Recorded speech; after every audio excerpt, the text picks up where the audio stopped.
thinking about the goal, what a goal is as a trajectory or a direction or a journey rather than a destination. We've heard this before. Maybe thinking about college in terms of its benefits that we yield from its framework or its form, rather than the content of the courses. Like 2 years from now, I won't really necessarily know how to do like an organic chemistry reaction like I did before, but I will know how to like socially interact with people, articulate ideas, maybe something like that. Also, I thought I wanted to put in some, my 2 cents about maybe social awareness or environmental movements like recycling. What I eventually came up with, I think, is pretty appropriate, so here goes. Over the past week, we can agree that many of our social interactions have been infiltrated and characterized by flavors of farewells and goodbyes. I've appreciated senior week as a time to have these goodbye moments without the distractions of schoolwork and a busy schedule. And as we place pauses on valuable relationships that we've cultivated over the past 4 years, these goodbye times seem to be marked by deep significance and emotion. I wonder, though, if the goodbye really needs to be one of the most prominent parts of the relationship, exemplified by the great anxiety many of us feel in accepting that we're leaving Muhlenberg, our professors, and our friends. I wonder what a goodbye really means, and what about it contributes to its constructed nature of impact and emotion. Does a goodbye qualify a relationship we have with someone? In other words, is the genuineness or heartfelt emotion of a goodbye somehow made to reflect the importance or significance of a relationship? Might then some of the anxiety of goodbyes come from the felt obligation to live up to the entirety of a relationship in a single moment? Maybe we want this summative moment to be a positive memory that caps the whole relationship and serves as something to hold on to and remember in the future. If some sort of genuine contemplation, though, on the relationship prompts the strong emotion of a goodbye, then what's prevented this reflection from shining throughout the whole relationship rather than just at the very end? Was it that I didn't quite know the person well enough until the very end?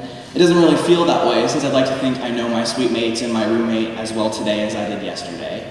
But yet, as we draw closer to Sunday, I act very differently at them as my memory starts flooding itself with past nostalgic memories of things like cooking food to having late-night powerful conversations just like last night. Maybe then it's the acknowledgement of past memories of the relationship that set the goodbye apart from everything else. But does this mean that we don't generally acknowledge the past of a relationship and its present from day to day? In any case, the reliability of memory has its problematic limits as well. As memory is used to tell and retell the past, elements of the past are changed, some smoothed out, others enhanced, and some annihilated completely. And eventually we shift away from the facts of the past.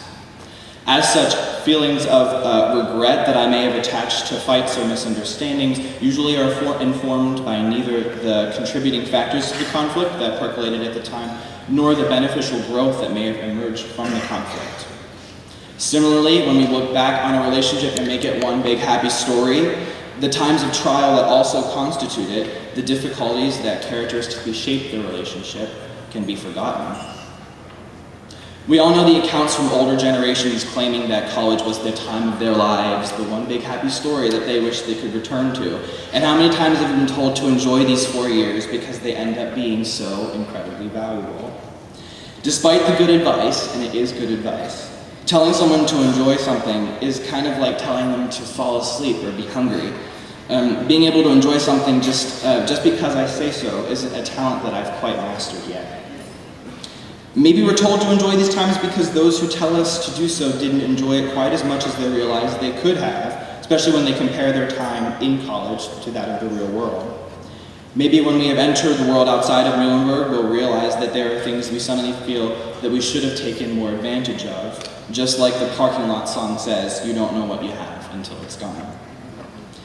As joyous as this time of graduation is then, reflecting on a period of growth and hopefully a period of developing maturity, maybe this time is also flavored with a tinge of regret, realizing that we could have done something, but didn't, and now can't. Maybe it's that we wanted to socialize with friends more, get to know professors more, be more invested in academic work, not be as invested in academic work as we were, be in more clubs, be in more sports, the list continues. But we know that we're not superhuman and we can't do everything. Maybe then the emotions of our goodbyes with Muhlenberg and its students and faculty become charged with these feelings as they're only really knowable at the bitter end. Maybe also the moment of a goodbye is charged with feelings of the future, perhaps anxiety for what the next moment will bring, or excitement. However, we know far less about the future than we commonly like to think. Consider unexpected personal changes in career goals, pools of friends, academic interest, extracurricular interests, and maybe tasting how to spend your free time that may have emerged during the past 4 years. It seems that just as we know very little about the past due to the dynamics of our memory, we know very little about the future as well due to its unpredictability.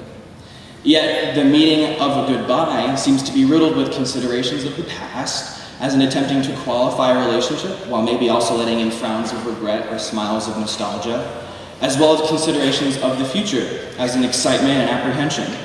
With so much emotional baggage attached to the moment of a goodbye, no wonder many of us feel deep anxiety about them, like when we delay goodbyes until the very end, and like when sometimes many of us even cringe and wince at the word senior. Maybe though what's truly knowable is only really available to us in the present. What would a goodbye mean then? It's significant and impacting nonetheless, but maybe not in the way of drawing on faulty memories and blind reaches into the future. Perhaps it has to do with acknowledging that the flavor of the present moment is changing. For us, that change is now.